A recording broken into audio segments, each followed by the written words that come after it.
Ce monde va passer, la nature va passer, et avec leurs richesses, les trésors de la terre. Toutes les saisons vont passer, le temps va passer, et avec tous les âges et leurs péripéties. Mais je te dis, oh mon frère, regarde seulement à ce livre de la vie, oh, qui est éternel. C'est la parole de Dieu pour toi, oh, elle ne passera jamais. Bonjour encore à tous. En réalité, c'est vrai qu'hier, je suis venu très en retard, presque à la fin même. Mais je crois que la volonté de Dieu était que je sois où j'étais, avec des personnes qui avaient véritablement besoin d'être, je veux dire quoi, éclairées sur un certain nombre de choses sur la parole. Il est possible que je revienne sur ce que vous avez déjà vu hier, mais je voudrais néanmoins les répéter. Ce matin encore, le frère donnait de comprendre que c'est la répétition qui permet parfois de garder. Amen. Et ici, il est question de la parole elle-même, de la Bible, de ce livre. Et ça, j'ai à cœur de revenir dessus parce que nous avons fait une expérience assez douloureuse jeudi. Il y a un certain nombre de frères qui étaient avec nous chez moi. Voilà. Il y a un certain nombre de frères qui étaient chez moi et c'était très grave ce que nous avons écouté de ces personnes. Pour eux, la seule Bible qu'on doit utiliser à la base, c'est la Bible Darby. C'est seulement la Bible là qu'on doit utiliser. Toutes les autres Bibles, les Louis II, les Osterwald, les Martin, ils appelaient ça des canaries de fétiche. Que c'était de la sorcellerie et que ça n'avait aucune valeur. Qu'on devait les brûler, on devait les jeter à la poubelle. Et au-delà de ça, ça pouvait même passer. Ça pouvait encore passer. Parce qu'au moins, ils acceptent Darby. Mais la chose grave, c'est que même Darby, à la fin, il disait qu'ils peuvent se passer même de la Bible. Donc, ils peuvent ne plus avoir besoin de la Bible. Que la Bible leur sert aujourd'hui simplement à voir l'accomplissement des prophéties ou la venue des prophètes qui avaient été annoncés. Et eux, ils ont un prophète qu'ils appellent Kakou Philippe. C'est un Ivoirien. Et cette doctrine, véritablement, elle vient de l'enfer. Elle est véritablement diabolique. Et il y a des principautés qui sont derrière cette doctrine. Elle est réellement dangereuse. Parce que, vous savez, il est clair que si je vous dis que ce portable est le seul élément qui peut me permettre de vaincre Jaurès, qui pourrait être mon ennemi. Dès que Jaurès réussit à me faire croire que non, le portable, ça ne peut rien me faire, même si c'est que tu l'as. Si je crois à ce que Jaurès me dit et que je dépose ce portable, je suis vaincu quoi que je fasse. Parce qu'il n'y a que ce portable qui peut vaincre Jaurès. Et c'est exactement ce que Satan a fait avec ces gens. Au travers de ce faux prophète, il leur a fait comprendre que la parole de Dieu, celle-ci, elle n'est pas la parole de Dieu et qu'elle est même dépassée. Qu'aujourd'hui, la parole qu'on doit écouter, c'est la parole de Kakou Philippe. Que si Kakou Philippe n'a pas intronisé des pasteurs, des apôtres et tout ça, et que toute autre personne qui pourrait vous prêcher Jésus, qui pourrait vous baptiser, qui pourrait vous imposer des mains, cette personne-là est un sorcier qui est en train de vous envoûter. Pour être sauvé, vous devez écouter seulement et seulement la doctrine de Kakou Philippe. Sa parole, parce qu'ils disent que c'est le prophète de l'heure. Si vous ne l'écoutez pas, vous êtes tous perdus. Vous êtes dans la sorcellerie, vous êtes des enfants de Satan, de la descendance de Caïn, et tout ce qu'ils ont développé là. Ça, ce sont des choses graves. Ce sont des choses graves parce que Satan a réussi à les faire mettre de côté la seule chose qui pouvait les sauver, la parole. Il a réussi à le faire. Ces gens, ils disent que la parole est un livre bon pour le musée. C'est ce qu'ils disent. C'est pas que j'ai entendu leur prophète dire ça. Que cette parole, elle est bonne pour le musée. Ce sont des antiquités. Il dit que ça, ce n'est même pas l'histoire, que c'est la préhistoire. Donc on doit balancer ça loin. Ça, c'est ce qu'un homme dit. Et je vous dis, il y a plein de personnes qui le suivent. Il y a des gens qui sont quittés dans le branhamisme, qui sont quittés même dans le pentecôtisme et dans beaucoup d'autres groupes, des pasteurs qui l'ont présenté, qui se levaient, et ils ont commencé à le suivre. Et ils se glorifiaient de ce que ces gens-là ont écouté. Ils disaient, comme Jésus a dit, que ceux-là qui croient en Moïse, s'ils ont vraiment cru en Moïse, alors ils croiraient en lui. Il dit que même si vous devez utiliser cette Bible et que vous dites que vous croyez en cette Bible, ceux qui croient en cette Bible va les envoyer à Kakou Philippe. C'est exactement ce qu'un homme dit. Cette Bible doit les envoyer à Kakou Philippe.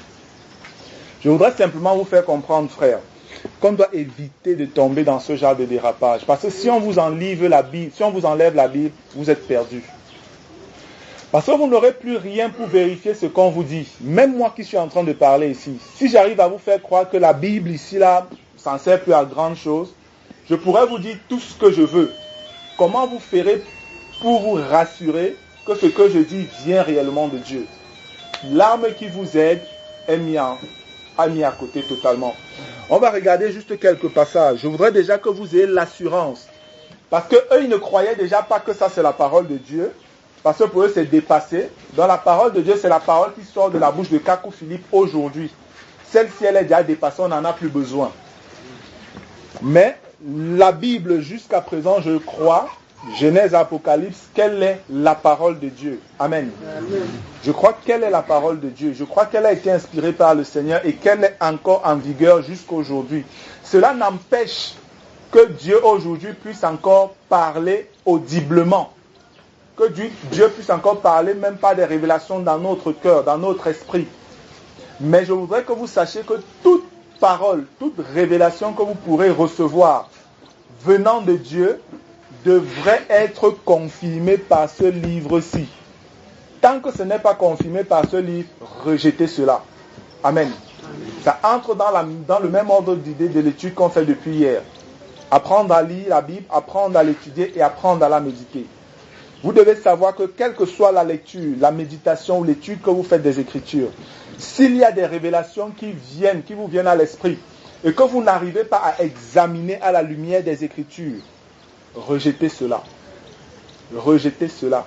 Parce qu'en vérité, le Seigneur connaît chacun de nous et le dépôt que chacun a déjà, en fonction de la connaissance de la parole que la personne lit. Si c'est que tu n'as pas l'habitude de lire beaucoup la Bible, ne t'étonne pas, Dieu ne pourra jamais te révéler quelque chose que tu ne peux pas examiner avec la parole. Ce sera très difficile. Mais plus tu lis la parole, plus tu es rempli de cette parole, alors le Seigneur peut te révéler des choses que selon le dépôt de la parole qui est en toi, le Saint-Esprit t'aidera à examiner. Est-ce que vous comprenez ça? C'est pourquoi on vous exhorte à beaucoup lire. Plus vous lisez, plus le Seigneur a des capacités et des voies, des ouvertures pour vous révéler des choses. Moins vous lisez, il est bloqué. C'est exactement ça. C'est un peu comme des élèves qui sont dans une salle de classe. Selon ce que leur maître ou la maîtresse donne, elle connaît ce qu'elle donne à ses enfants et ce qu'ils reçoivent. Elle ne peut pas leur demander d'aller au-delà de ce qu'elle a donné ou de ce qu'ils ont déjà. Si c'est que je commence à demander à des enfants de 6e de faire des épreuves de terminale, c'est que c'est moi qui suis fou. Pour ça, il faut qu'ils aient d'abord eu un bagage. Depuis le bas âge, ils grandissent jusqu'à ce qu'ils soient en terminale et que je leur ai donné les enseignements des élèves de terminale, alors je peux leur demander des choses des gens de terminale parce que leur esprit est approprié à pouvoir comprendre, à pouvoir réfléchir dans ce domaine. Mais quelqu'un qui vient à peine de croire et que le Seigneur commence à lui révéler, prenons comme ça, les notions sur la Trinité par exemple, très compliquées pour plusieurs, ou encore la prédestination, alors qu'il ne connaît même pas 2-3 versets dans la Bible. Ça ne vient pas de Dieu. C'est l'ennemi qui veut t'embrouiller. C'est pourquoi même les dirigeants doivent être assez éveillés pour savoir parfois quel sujet toucher avec qui. Amen. Il y a des sujets que jamais je ne toucherai avec Jaurès. Jamais. Alors que je peux les toucher peut-être avec Rigobert. Parce que Rigobert a un dépôt un peu plus grand que celui de Jaurès. Et c'est comme ça, les uns les autres. C'est pourquoi la Bible dit, connais bien tes brebis afin de donner à chacun des soins. Amen. Les dirigeants devraient connaître chaque frère, chaque soeur de manière profonde. Sachant que celui-ci peut supporter déjà ça, celui-ci ne peut pas encore. Maintenant, regardons. Dans Luc au chapitre 10, que quelqu'un lise rapidement. Luc chapitre 10, le verset 16. Je vais juste faire des parallèles. Et je vais utiliser un peu le principe qu'on a déjà vu, le témoignage de 2 ou 3. Luc 10, verset 16. Luc 10, verset 16. Celui qui vous écoute m'écoute, et celui qui vous rejette me rejette. Et celui qui me rejette celui qui m'a envoyé. Qui est-ce qui parle ici? Pardon? Amen. C'est le Seigneur Jésus qui est en train de parler là. C'est le Seigneur qui est en train de parler. Et il est en train de dire à ses apôtres, aux disciples, que celui qui les écoute, l'écoute lui. Ça, c'était déjà une annonce pour faire savoir aux gens, et même à ses apôtres, que je vous dirai des choses que vous allez enseigner à d'autres personnes. Et ce que vous leur enseignerez aura autant d'autorité comme c'est moi-même qui les disais de ma bouche. Amen. Ça, Jésus l'annonçait déjà. Que celui qui rejetterait, celui qui écouterait les apôtres, serait en train d'écouter Jésus et écouterait celui qui l'a envoyé dans le Père. Et celui qui rejetterait les paroles des apôtres serait en train de rejeter la parole de Jésus et en même temps rejeter la parole de celui qui l'a envoyé, c'est-à-dire le Père. Amen. Regardons maintenant dans le même sillage ce que l'apôtre Paul dit dans 1 Thessaloniciens chapitre 2.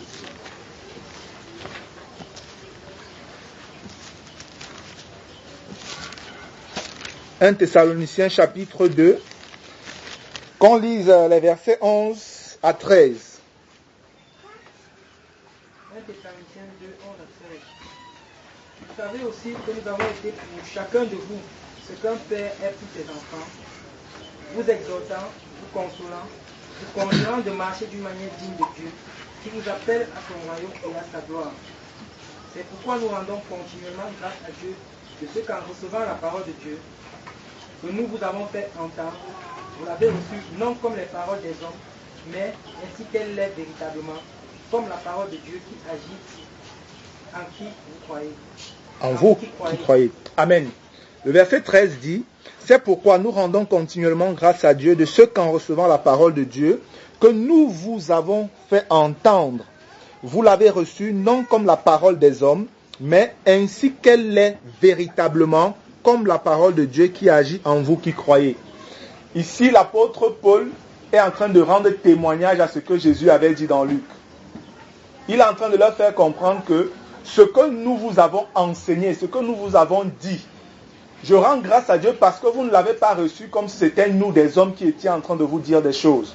Mais vous l'avez reçu exactement comme ce qu'elle est, véritablement la parole de Dieu.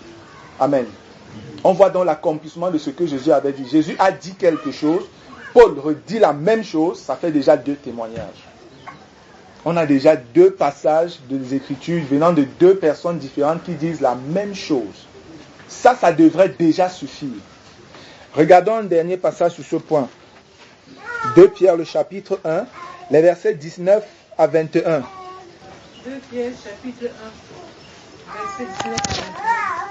Et nous tenons pour d'autant plus certaine la parole prophétique à laquelle vous faites bien de prêter attention, comme une lampe qui brille dans un lieu obscur, jusqu'à ce que le jour vienne apparaître et que l'étoile du matin se lève dans vos cœurs.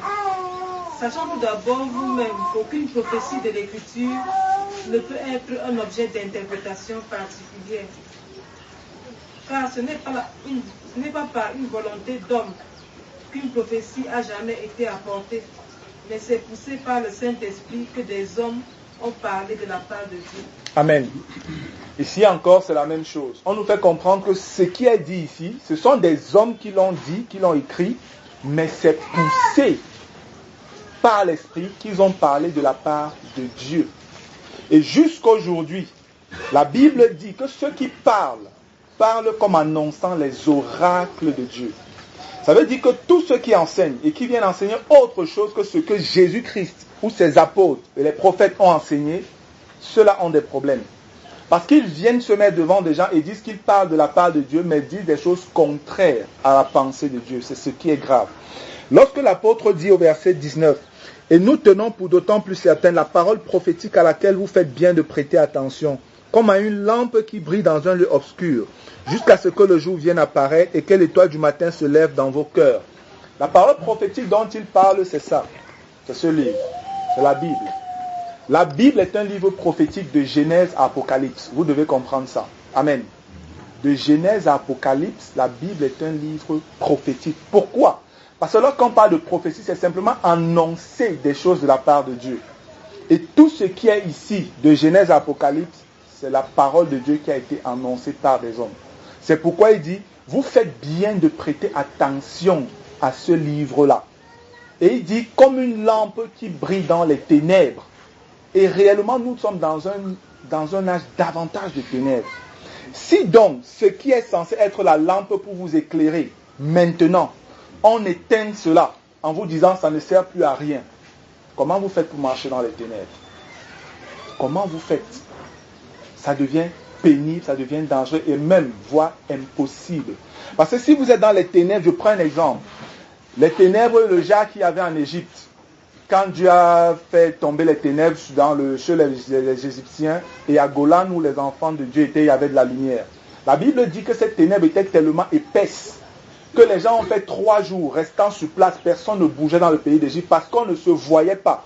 Donc je pouvais être à côté comme ça du frère, mais on ne se voit pas. Pendant 3 jours, il a fait nuit. On dit que les ténèbres le noir était tellement noir, tellement épais, qu'on pouvait toucher le noir. Vous vous rendez compte? Donc on allumait, tu allumais, mais on ne voyait même pas l'éclat de ce que tu allumes. Tu allumes, on ne voit pas. Tu mets le feu, les ténèbres éteignent le feu. Si vous êtes dans une situation comme celle-là, et je vous dis frère, c'est une situation pire dans laquelle nous nous trouvons en réalité aujourd'hui, mais ce sont des ténèbres spirituelles dans lesquelles nous sommes. C'est pourquoi des choses aussi banales peuvent être acceptées par des gens qui la défendent avec corps et âme. C'est au point où le frère Gérard a demandé à un de ses gars, puisque vous parlez autant de votre Kakou Philippe que sa parole est comme plus que la parole de Dieu là. Si Kakou Philippe te demande d'égorger ton ami, il y avait un de ses camarades de classe qui était là. Si Kakou Philippe te dit que va égorger ton ami, Dieu dit que tu égorges ton ami, tu vas faire comment? Je l'égorge sans réfléchir. C'est ce qu'il a dit. Frère, c'est ce qu'il a dit devant nous. Je l'égorge sans réfléchir. Directement, j'ai compris que voici le genre de personnes que l'Antichrist va utiliser. C'est ce genre de personnes que l'Antichrist va utiliser. En les séduisant avec des fausses prophéties, des faux prophètes. Et les gens, parce que quand vous regardez dans Apocalypse 13, la Bible dit que c'est le faux prophète qui va amener les gens à adorer l'Antichrist. Parce que les gens lui feront pleinement confiance. Un Kakou Philippe, c'est un peu ce modèle. C'est ce modèle. Parce qu'il a déjà pris ces personnes. Kakou Philippe leur dirait, frère, maintenant, aujourd'hui, je vous parle. Kakou Philippe dirait à ses gars, prenez des machettes, descendez dans cette maison et tuez tous ceux qui sont là. Il ne réfléchit pas, il ferait ça. Il viendrait si nous tuer tous et il n'y aurait aucun problème. Parce que c'est Kakou Philippe qui a demandé de le faire. Est-ce que vous comprenez jusqu'où la chose est grave? Simplement parce qu'il a réussi à les faire mettre ce livre de côté. Simplement parce que ce livre a été méprisé. C'est l'épée de l'esprit. La Bible dit que la parole de Dieu est l'épée de l'esprit. Dès qu'elle est mise à côté, c'est un problème. Vous pouvez donc comprendre quel est notre combat, frère. Quand on vous met la pression, je vais même le dire comme ça, de lire votre Bible. Quand on vous bouscule là, on vous met la pression, c'est parce qu'on sait que c'est pour votre bien. Parfois, ma petite fille là, on lui dit de faire les choses, elle ne les comprend pas. Et on la force à le faire. Parce que pour l'instant, elle ne comprend pas. Mais quand elle grandira, elle comprendra que non, c'était pour mon bien que papa et maman demandaient de faire ça. Demain, vous comprendrez davantage. Demain, vous comprendrez, frère, que véritablement, c'était important de lire ce livre, de connaître ce livre-là, de connaître ce qui y est écrit. Sinon, on peut tomber devant n'importe quoi. Devant n'importe quoi. Donc, nous voyons que la Bible est réellement la parole de Dieu. Bien qu'elle soit écrite par des hommes, elle a été inspirée par Dieu. Il y a un autre passage dans Ecclésiaste qui nous fait comprendre que ce sont des paroles des sages et que compilées en un recueil, elles sont comme des clous plantés qu'on ne peut pas arracher. Donc, le rassemblement de tous ces livres, ce n'est pas en vain que ça a été fait. Certains ont dit ce sont les hommes qui ont fait ça, qui a rassemblé, ce sont des bêtises. Lorsque vous lisez dans Romains chapitre 3 et dans Romains chapitre 9, la Bible nous fait comprendre que Dieu a donné ses oracles, Dieu a donné sa parole, Dieu a donné sa loi et les promesses aux Juifs. Ce sont les Juifs à la base qui sont les garants de la parole de Dieu. Lorsque vous entendez dans la Bible, vous lisez souvent les scribes. Les scribes étaient des gens qui écrivaient la parole de Dieu, qui réécrivaient. Donc, pour qu'on ait peut-être 2 livres, je vais dire quoi, je prends comme ça de Lévitique. Il y avait des scribes qui écrivaient Lévitique. Chacun d'eux prenait un modèle, ils écrivaient. Et dans l'histoire juive, dès qu'un scribe faisait une erreur 2 fois sur un même manuscrit, on jetait. On ne voulait pas d'erreur. On pouvait encore accepter une. Mais dès qu'il y avait déjà 2 erreurs, il disait que non, c'est fini, tu as déjà sué, c'est plus la parole de Dieu. Il mettait à côté. Donc les Juifs ont tellement veillé, ou Dieu au travers d'eux a tellement veillé afin que sa parole nous soit donnée. Il est vrai, je suis sûr que le frère vous l'a dit, il n'y a aucune version qui soit parfaite. Mais ces versions-là se complètent. Elles sont même un peu comme des témoins dont on parlait. Tu peux étudier avec Louis II, tu regardes peut-être Louis II revisé, tu regardes Louis II 1910, tu peux regarder Darby, tu peux regarder Osterwald, tu peux regarder... Tout ça, en fait, ce sont des témoins. Et si tu étudies comme ça, tu as une vue globale de la pensée de Dieu. C'est ça qui fait souvent un problème. Certains se basent sur une version qu'ils ont et ils établissent une doctrine dessus. La femme ne doit jamais parler en assemblée parce qu'il est écrit que. Ils restent sur leur version, c'est bon. Mais dès que tu prends une autre version, tu leur dis, mais voilà, c'est une autre version de la Bible, mais elle traduit plutôt comme ça. Ça commence à les embrouiller. Mais quand toi, tu as pris la peine de lire dans cette version, dans Semeur, tu lis, dans Darby, tu lis, dans Martin, tu lis, dans Louis II, tu lis, dans King James, les versions en anglais même aussi, ou si tu as même la grâce d'avoir des modèles grecs, tu lis, tu examines pour voir exactement quels sont les mots qui sont utilisés. Là, tu es sûr, au moins à 90%, que je suis sur le bon chemin. L'autre point que j'aimerais qu'on regarde rapidement, c'est que la Bible est un livre scellé. Quand je dis scellé, c'est pas pour dire que c'est compliqué à comprendre, c'est pour dire qu'on ne peut plus rien y ajouter. Ça, je suis sûr que vous l'avez peut-être déjà entendu hier.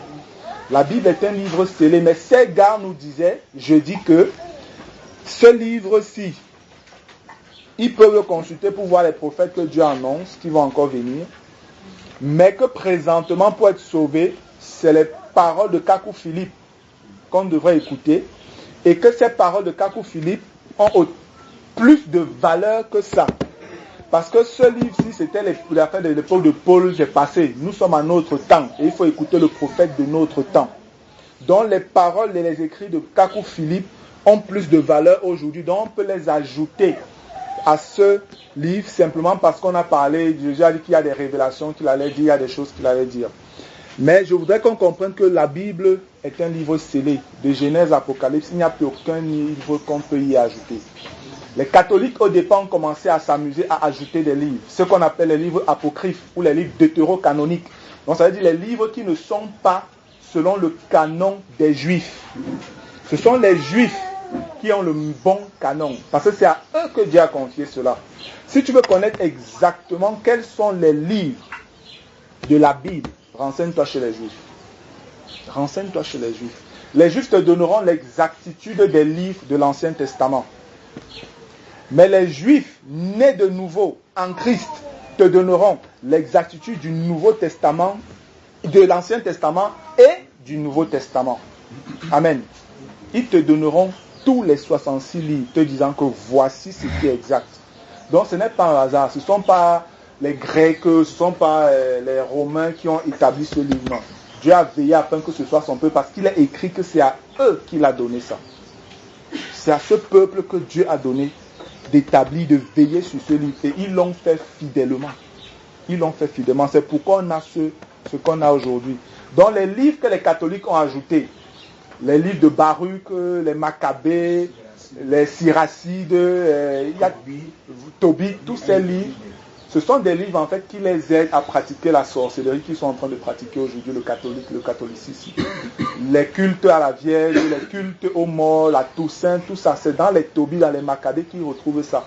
Les Juifs ne connaissent pas ce livre. Eux-mêmes, Jérôme, qui était un catholique, qui a introduit ces livres, quand il écrit sa Bible, lui-même dit que ces livres ne sont pas des livres inspirés, mais ce sont des livres historiques. Il le dit clairement. Mais aujourd'hui, les catholiques ont pris ça comme inspiration et mettent en pratique ce qui est à l'intérieur. C'est une abomination. Ce n'est plus la parole de Dieu. C'est pourquoi on peut parfois vous dire que la Bible de Tob, la Bible de Jérusalem, là, c'est des Bibles déjà souillées. parce qu'ils ont tordu le sens en fonction du désir de leur doctrine. Mais lorsque nous regardons les Écritures, de Genèse à Apocalypse, on a 66 livres. Et les Juifs reconnaissent 39 de l'Ancien Testament. L'Ancien Testament, lui, a 39 livres. Amen. Et le Nouveau complète pour qu'on ait les 66 en tout. Maintenant, lorsque nous regardons dans Jude, regardons que certains passages qui nous montrent qu'on n'a plus à ajouter à ce livre. Jude chapitre, c'est un seul chapitre. Jude, que quelqu'un lise le verset 3.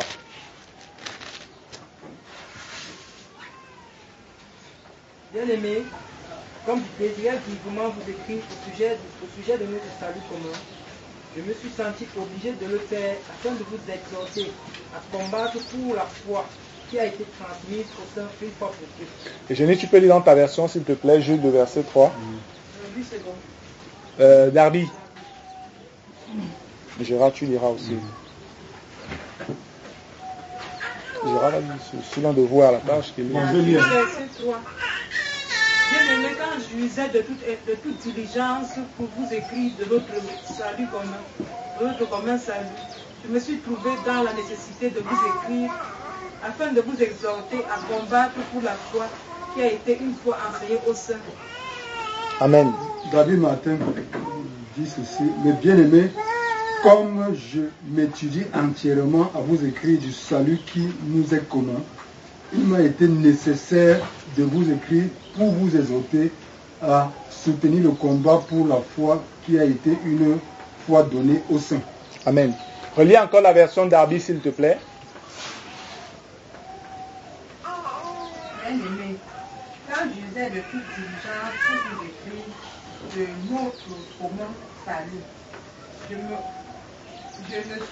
me suis trouvé dans la nécessité de vous écrire afin de vous exhorter à combattre pour la foi qui a été une fois enseignée au sein. Amen. Ici, le terme foi n'est pas lié à la foi qui nous amène au salut. La foi ici est liée à l'évangile, aux Écritures. Amen. De ce qui nous a été donné. C'est Darby qui nous donne, qui nous ressort à la foi qui a été enseignée. Donc ce qui nous a été donné. C'est pour, et il dit une fois pour toutes. Donc c'est pour dire que ce que vous avez là maintenant, on n'y ajoutera plus rien. C'est suffisant, c'est bon. Tout ce que vous avez là maintenant est suffisant, on n'y ajoutera plus rien. C'est pourquoi il dit qu'il a été donné une fois pour toutes. N'acceptez plus autre chose qui soit en dehors de ce que vous avez maintenant. Et pour clore un peu ce sujet sur la Bible, qui est déjà un livre scellé, lisons Apocalypse 22. Apocalypse 22, les versets 16 à 19. Moi, Jésus, j'ai envoyé mon ange pour vous attester cette chose dans les églises. Je suis le rejeton et la prospérité de David, l'étoile brillante du matin. Et l'esprit et l'épouse disent, viens. Et que celui qui entend dire, viens, et que celui qui a soif vienne. Que celui qui veut prenne de l'eau de la vie gratuitement. Je le déclare à quiconque entend les paroles de la prophétie de ce livre. Si quelqu'un y ajoute quelque chose, Dieu le frappera des fléaux décrits dans ce livre. Et si quelqu'un retranche quelque chose des paroles du livre de cette prophétie, Dieu retranchera sa part de l'arbre de la vie et de la vie sainte décrit dans ce livre. Amen. Le Seigneur ici dit, je le déclare à quiconque entend les paroles de la prophétie de ce livre. Si quelqu'un y ajoute quelque chose, Dieu le frappera des fléaux décrits dans ce livre. C'est de tous les fléaux, ce n'est pas simplement du livre de l'Apocalypse dont il s'agit. Mais c'est pour simplement te dire, tu vas encourir la colère de Dieu, le jugement de Dieu, si c'est que tu essayes d'ajouter. Et après il dit, et si quelqu'un retranche quelque chose des paroles du livre de cette prophétie, Dieu retranchera sa part de l'arbre, de la vie et de la ville sainte décrite dans ce livre. Donc le Seigneur nous dit, on ne peut plus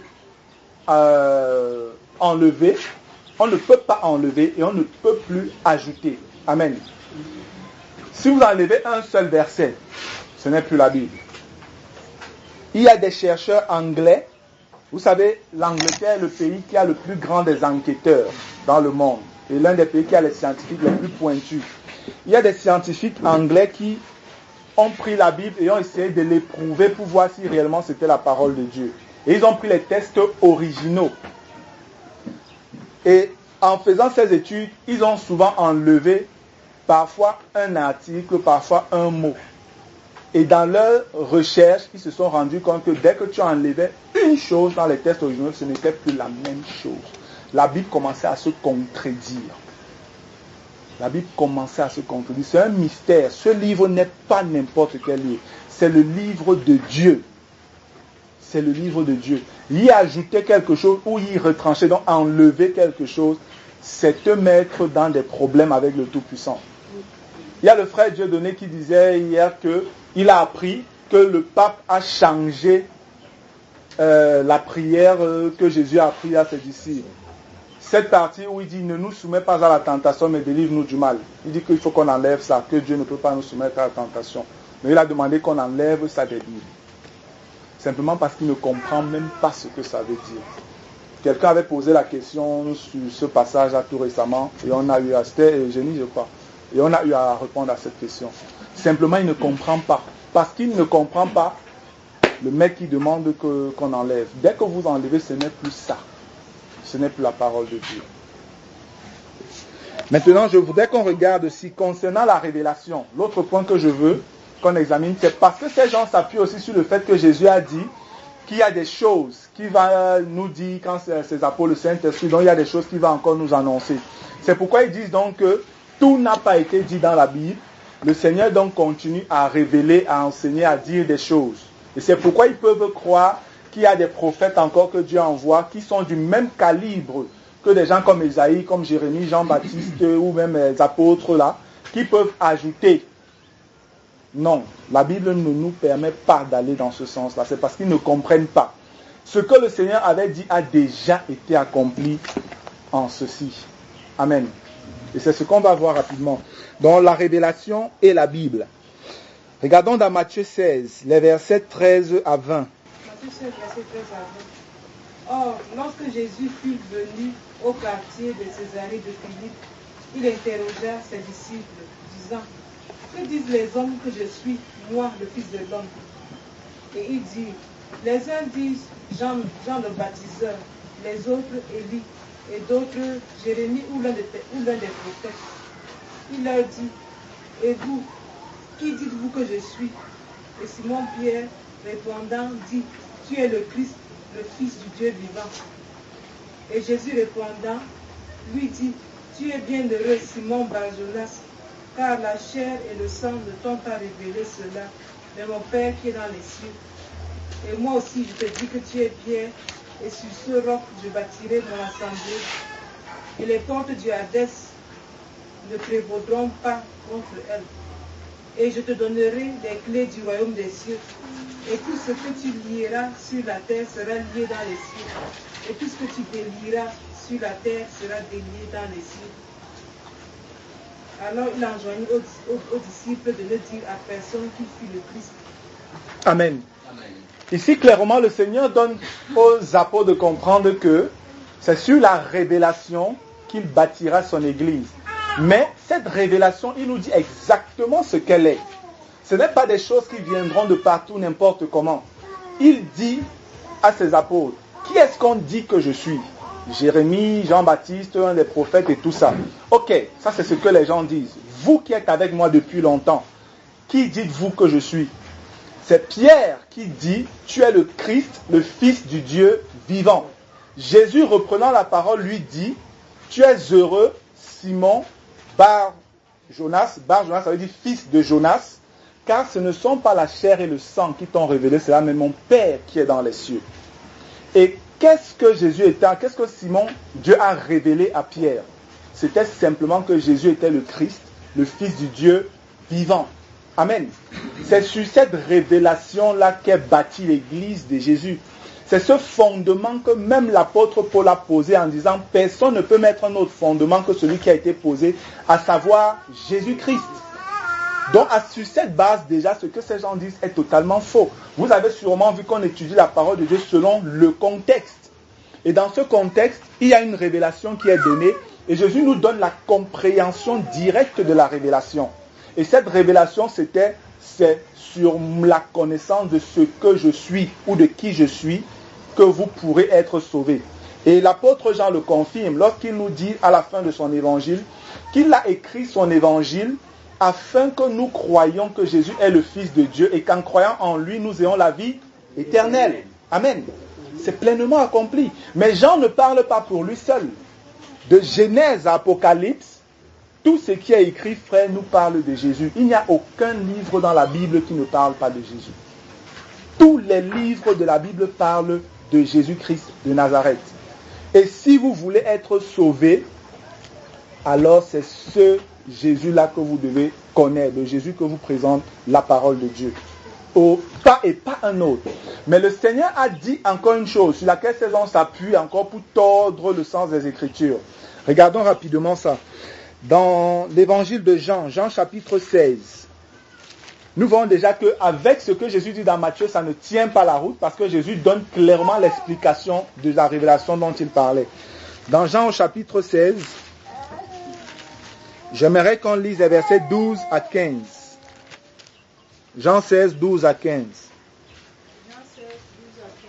J'ai encore beaucoup de choses à vous dire, mais vous ne pouvez pas les porter maintenant. Quand le consolateur sera venu, l'esprit de vérité, il vous conduira dans toute la vérité. Car il ne parlera de lui-même, mais il dira tout ce qui est entendu, et il vous annoncera les choses à venir. Il me glorifiera parce qu'il prendra de ce qui est en moi et vous l'annoncera. Tout ce que le Père a est en moi. C'est pourquoi j'ai dit qu'il prend de ce qui est en moi et qu'il vous l'annoncera. Amen. Dans le passage vers le verset 12 dit, j'ai encore beaucoup de choses à vous dire, mais vous ne pouvez pas les porter maintenant. Voilà un autre passage sur lequel il s'appuie pour dire que Jésus lui-même avait annoncé qu'il y a des choses qu'il allait encore dire. Que quand le Saint, parce qu'il dit au verset 13, quand le consolateur sera venu, l'esprit de vérité, il vous conduira dans toute la vérité, car il ne parlera pas de lui-même, mais il dira tout ce qu'il aura entendu et il vous annoncera les choses à venir. Comme le Saint-Esprit, le Seigneur dit ici là que le Saint-Esprit, quand il va venir, va leur annoncer les choses à venir. Ils se disent donc, c'est toujours ces choses que le Saint-Esprit est en train d'annoncer. Mais ils n'ont rien compris. Parce qu'à la lumière des Écritures, on va voir que même ça est accompli déjà. Ils se basent dessus pour dire que non, il y a encore des révélations et des choses que le Seigneur va nous dire. Des choses qu'il n'a pas dites dans ce livre. Ça, il faut bien le comprendre. Parce qu'il est clair que même moi, continuellement, le Seigneur m'accorde des révélations. Une révélation, c'est simplement une chose que tu ne connaissais pas avant. Amen. Amen. Et nous savons tous qu'ici, il y a beaucoup et tellement de choses dans ce livre que nous ne comprenons pas encore, que nous ne connaissons pas encore. Et plus nous sommes éclairés, ça veut dire qu'on a reçu une lumière, une révélation. Une révélation est une lumière. Amen. Amen. Mais vous devez comprendre que chaque révélation, chaque lumière nouvelle pour vous n'est pas nouvelle pour ce livre. C'est simplement l'éclairage, la compréhension de quelque chose que Jésus avait dit dans ce livre qui vous donne maintenant de comprendre. Moi, je suis né de nouveau depuis 1997. Mais j'étais né de nouveau, mais je ne savais pas ce que c'était que la nouvelle naissance. Je ne comprenais pas. Je savais quand même que je suis né de nouveau. Ça fait à peine 2 ans que j'ai reçu la révélation directe du Seigneur Jésus de ce que c'est que la nouvelle naissance. Ça, c'est une révélation. Amen. Mais est-ce que ça veut dire que la nouvelle naissance est nouvelle? Non. C'est moi qui ne comprenais pas. Il y a des centaines de milliers de personnes dans le monde qui comprennent et savent ce que c'est que la nouvelle naissance depuis longtemps. Mais moi, je ne savais pas. Et ce que je reçois donc comme révélation doit se confirmer par la parole de Dieu. Si je ne pouvais pas expliquer, défendre ce que j'ai reçu par la parole de Dieu, c'était à mettre dans la poubelle. Et pour éprouver ça, j'ai eu un challenge avec Gérard et Josine, où les deux défendaient ce qu'ils savaient. Moi, je défendais ce que je croyais avoir reçu du Seigneur. On a passé dessus près d'une semaine, où j'essaie de faire comprendre que voilà ce que c'est. Ils n'arrivaient pas à comprendre, jusqu'à ce que Dieu, par sa grâce, leur accorde également la révélation. Et ils ont fini par reconnaître que non, frère, c'était vrai. Et tout ce qu'on a reçu, on a pu justifier, examiner par les Écritures, et ça tient. Amen. Et ça tient. Maintenant, regardons avec ce passage, ce que le Seigneur dit. Il vous dira les choses à venir et tout ce qu'on a lu. Lisons maintenant Jean le chapitre 20, les versets 19 à 22. Jean 20, versets 19 à 22. Au soir de ce jour, qui était le premier de la semaine, les portes du lieu où se trouvaient les disciples étant fermées, à cause de la crainte qu'ils avaient des Juifs, Jésus vint, se présentant au milieu d'eux et leur dit, la paix soit avec vous. Et quand il lui dit cela, il leur montra ses mains et son côté, et les disciples furent dans la joie en bas de ses mains. Amen. Bien, lorsque nous regardons ce passage, ce qui m'intéresse ici, c'est Jésus est déjà mort, il est ressuscité en gloire, il apparaît aux disciples et il commence à leur parler. La Bible nous dit au verset 21, Jésus leur dit ce de nouveau, la paix soit avec vous, comme le Père m'a envoyé, moi aussi je vous envoie. Et après on nous dit au verset 22, après ces choses, il souffla sur eux et leur dit, recevez le Saint-Esprit. Ça voudrait dire que tout le temps le Seigneur avait passé les apôtres là, ils n'avaient pas encore le Saint-Esprit en eux. C'est pourquoi il était difficile pour eux de comprendre ce que le Seigneur leur expliquait. Si vous lisez les évangiles, vous allez voir qu'à plusieurs reprises, Jésus leur disait, êtes-vous encore sans intelligence? Ne comprenez-vous pas ça? Si vous ne comprenez pas ça, comment comprendrez-vous les autres Écritures? C'était à dessein que le Seigneur le leur disait. C'est pas qu'il voulait juste l'aide, mais le Seigneur le disait pour que nous, aujourd'hui, nous ayons instruction, qu'on a besoin du Saint-Esprit pour comprendre sa parole. Dans Jean, ce qu'on nous dit, c'est quoi? C'est que le Seigneur a soufflé sur eux en leur disant, recevez le Saint-Esprit. Mais regardez ce qu'on nous dit dans Luc, au chapitre 24. Dans Luc 24, on explique exactement ce que le Seigneur faisait en soufflant sur eux. Qu'on lise Luc 24, des versets 44 à 48. Puis il leur dit, c'est là ce que je vous disais lorsque j'étais encore avec vous. Il fallait que s'accomplisse tout ce qui est écrit de moi dans la loi de Moïse, dans les prophètes et dans les psaumes. Alors il leur ouvrit l'esprit afin qu'ils comprissent les Écritures. Et il leur dit, ainsi est-il écrit que le Christ souffrirait et que le Messie irait des morts le troisième jour. Et que la repentance et le pardon des péchés seraient prêchés en son nom à toutes les nations, à commencer par Jérusalem. Vous êtes témoins de ces choses, et voici, je l'enverrai sur vous ce que mon Père a promis. Mais vous, restez dans la ville jusqu'à ce que vous soyez revêtus de la puissance d'en haut. Amen, c'est bon. Vous voyez que dans Jean, on nous fait comprendre que le Seigneur a soufflé sur eux en leur disant, recevez le Saint-Esprit. Dans Luc, on nous dit, à partir du verset 45, bon, commençons dans le verset 44, puis il leur dit, c'est là ce que je vous disais lorsque j'étais encore avec vous. Donc il commence à leur expliquer ce qu'il leur disait. Parce qu'il leur dit ça, parce qu'ils n'avaient pas compris. Ils n'avaient même pas compris que le Seigneur ressusciterait vraiment le troisième jour. Ils ne croyaient pas, parce que tu ne peux pas croire en ce en quoi tu n'as pas compris. Amen. Pour avoir la foi, il faut déjà d'abord écouter, et non seulement écouter, mais comprendre. Et c'est quand tu as compris que ta foi peut être solide. Le Seigneur leur dit donc, puis il leur dit, c'est là ce que je vous disais lorsque j'étais encore avec vous, qu'il fallait que s'accomplisse tout ce qui est écrit de moi dans la loi de Moïse. Quand il parle de la loi de Moïse, c'est les 5 livres de Moïse, donc de Genèse jusqu'à Deutéronome. Après, dans les prophètes, tous les prophètes, et puis dans les psaumes. Amen.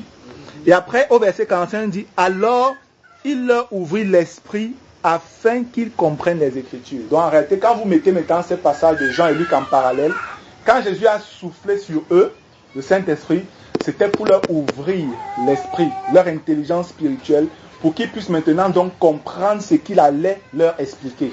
Amen.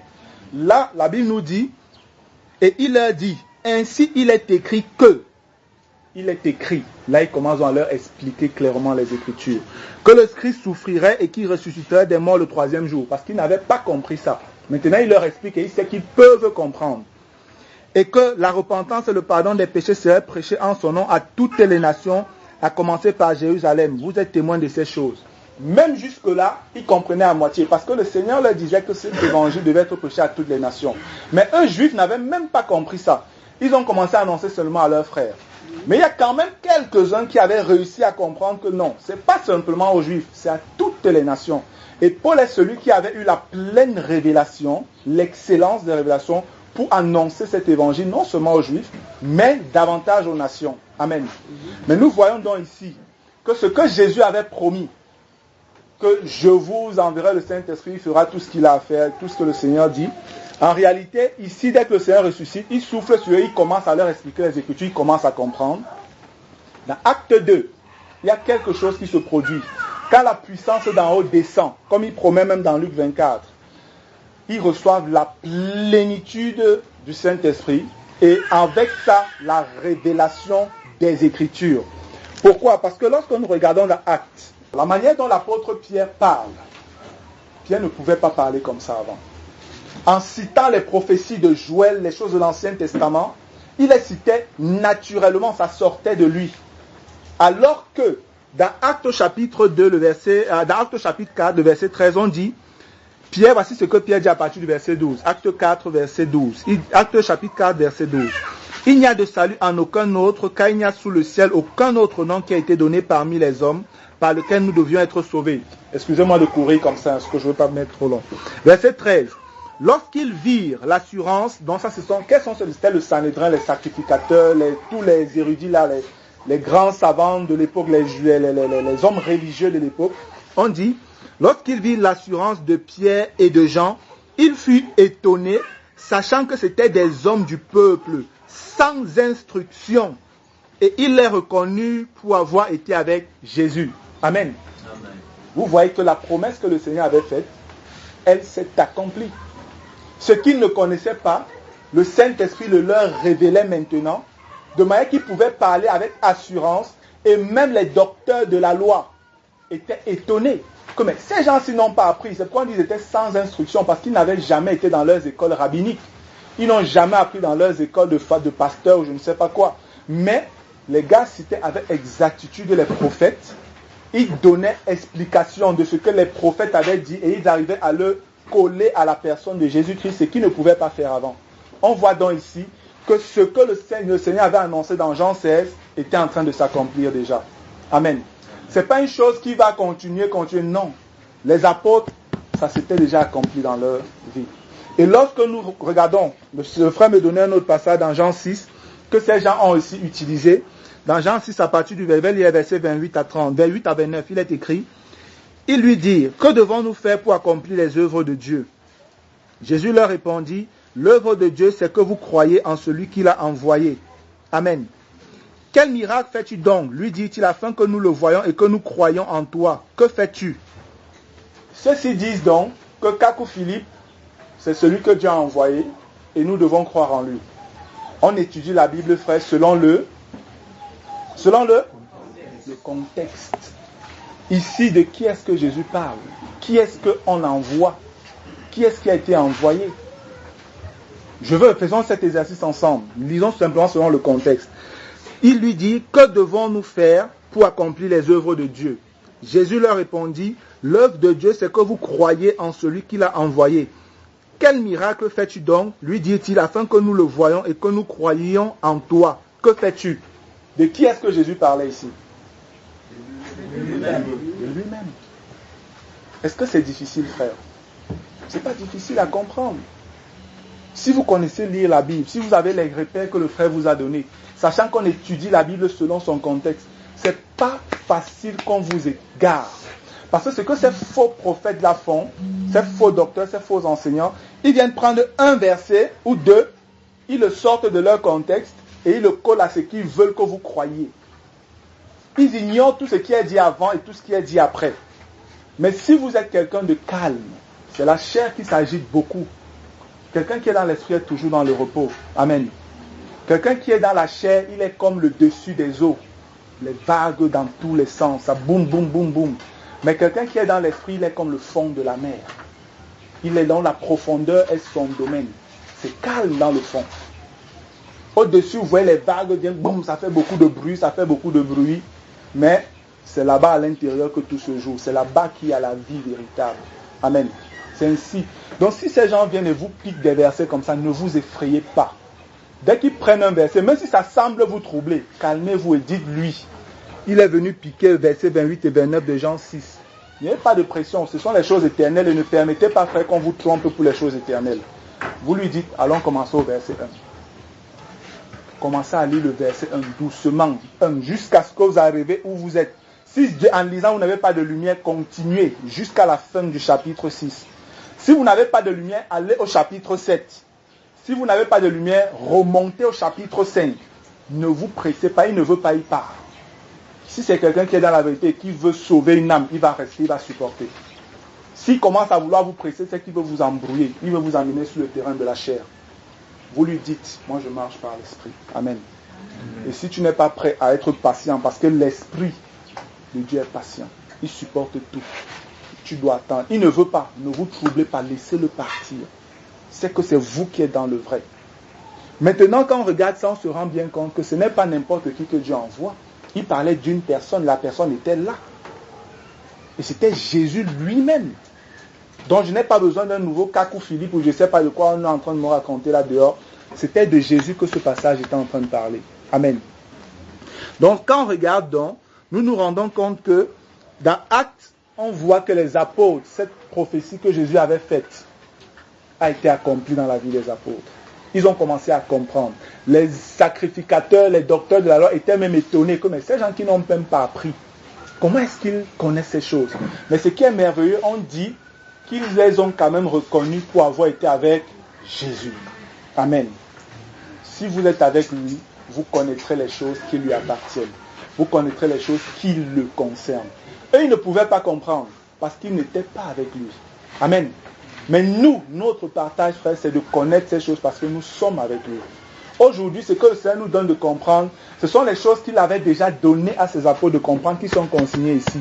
Et doucement, chaque jour, il fait son travail. Plus nous nous approchons de lui, plus il ouvre notre intelligence. Plus il ouvre notre intelligence, il nous donne davantage de comprendre les Écritures. Amen. Bien, je vais terminer par un dernier point, les fables et les rêveries concernant la parole. Dieu nous met en garde contre cela. En fait, quand je parle de fables et des rêveries ici, c'est quoi? Lorsque vous voulez discuter avec quelqu'un sur la parole, surtout s'il vous dit qu'il est chrétien, prenez la peine de lui demander souvent, frère, c'est parce que c'est ce que moi je fais d'habitude. Tu es chrétien? Oui. Est-ce que pour toi la Bible est la parole de Dieu? Oui. Tu crois que ce qui est écrit de Genèse à Apocalypse, c'est la parole de Dieu? Oui. Et tu crois que tout ce que Dieu nous révèle doit être confirmé par la parole de Dieu? Oui. Il n'y a pas de problème, je m'assois avec toi, j'ouvre ma Bible. Amen. C'est la bonne base. Est-ce que tu es chrétien? Oui. Est-ce que tu crois que la Bible c'est la parole de Dieu? Non. Dieu peut encore. Est-ce que tu crois que toute révélation que tu reçois quand même devrait être confirmée par ce qui est écrit ici là? Non. Le Seigneur révèle toujours. Ma Bible reste fermée, on se sépare. Parce que je perdrai du temps. Amen. Je perdrai du temps. Ce qui s'est passé jeudi était exceptionnel. Et je bénis le Seigneur parce que le frère Francis a eu la même conviction que moi. Ces deux garçons qui sont venus, ces deux messieurs, il y a un troisième qui est venu qui était le camarade de l'un d'eux. Il s'appelait Maxime. Quand on a commencé à partager, je vous dis, moi d'habitude, dès que je vois ce genre de choses, mon esprit s'irrite. Je sens le Saint-Esprit en moi et je te dis, oh l'ami, la porte, dehors. Mais chaque fois que je voulais le faire, j'étais bloqué. Mais j'arrivais plutôt à voir la paix et le sourire sur les lèvres. Ça m'étonnait. Sincèrement, moi je me disais, mais qu'est-ce qui ne va même pas? C'est après que le Seigneur me fait voir vraiment le petit là, que c'est pour lui que je permets ça. Non, j'ai dit lui, Maxime n'est pas là. Hein. Donc, en fait, il me montre le garçon, le Maxime qui était assis là. Bien, amen. Donc, lorsque je me posais dans les questions, mais Seigneur, qu'est-ce qui se passe que je suis toujours en train d'écouter cette bêtise-ci, sans réagir? Alors que normalement, par la parole, je pouvais leur dire, sortez dehors, allez dehors, je n'aurais pas de problème, sortez de chez moi. Je n'aurais pas de problème avec Dieu. Mais quand le Seigneur me donne de comprendre que non, c'est à cause de Maxime, le frère Gérald, lui, à un moment, il voulait même partir. Je l'ai suivi, il a dit que non, frère, reste. C'est à cause du petit là qu'on est là. Et plus tard, Francis a eu la même révélation que c'est à cause du petit là. Parce qu'on a compris après, c'est quand le petit rentre que Francis sort avec lui, qu'il donne à Francis de comprendre qu'en fait son camarade là, depuis, il veut la tirer dans sa bêtise là. Mais lui, depuis, il sent que l'affaire, si ça ne tient pas. Et il voulait donc assister à une confrontation, disons ça comme ça, entre des gens aussi qui connaissent la Bible et eux, parce que lui ne connaît pas bien la Bible. Lui c'est un catholique en fait. Mais il est quand même déjà attiré quand même par les choses de Dieu. Et il se disait qu'il voulait donc assister à une confrontation entre des gens qui connaissent la Bible et ces gens-là. Et c'est où j'ai davantage compris que non, vraiment c'était le Seigneur qui avait permis que je ne les chasse pas. Amen. Mais quand ils ont voulu laisser leur traité, machin, il a dit vous sortez de chez moi avec ça, ça ne reste pas ici. J'attendais qu'ils déposent sur ma table, je prenais ça et je déchirais ça devant eux. Mais c'est pour que vous compreniez, frère, qu'il y a des gens qui racontent des fables et des rêveries là dehors. Et la Bible dit qu'on n'a même pas à perdre du temps avec eux. Si vous voulez partager avec quelqu'un, allez sur cette base. Tu es chrétien, si tu veux commencer à partager avec un musulman sur Jésus-Christ, et que lui il a le Coran, toi tu as la Bible, pour moi il voit que vous êtes en train de perdre du temps. Pour moi vous perdez du temps. Parce que lui il a ses bases, et toi tu as les tiennes. Dans les conflits qu'il y a souvent, il y a même des vidéos qui circulent un peu partout, qui ont tellement circulé ici, conflits, débats chrétiens-musulmans là. Les musulmans prennent leur Coran, ils racontent des choses, après ils prennent même la Bible, ils essayent de montrer par la Bible que Jésus-Christ n'est pas Dieu. Et les chrétiens sont en train de bagarrer avec eux. Ça n'a aucun sens. La Bible n'est pas leur livre. Comment vont-ils faire pour comprendre ce livre sinon par le Saint-Esprit? Comment ils vont faire s'ils ne sont pas nés de nouveau? D'où il n'y a pas lieu de perdre du temps avec eux. Si on a l'occasion de se rencontrer, alors on se rencontre et moi je dis ce que je sais conformément à la parole de Dieu. Ça m'importe peu tout ce qu'ils peuvent raconter concernant leur Coran. Les personnes intelligentes comprendront que un musulman n'est pas habilité à me parler de la Bible. C'est le chrétien qui est habilité à le faire.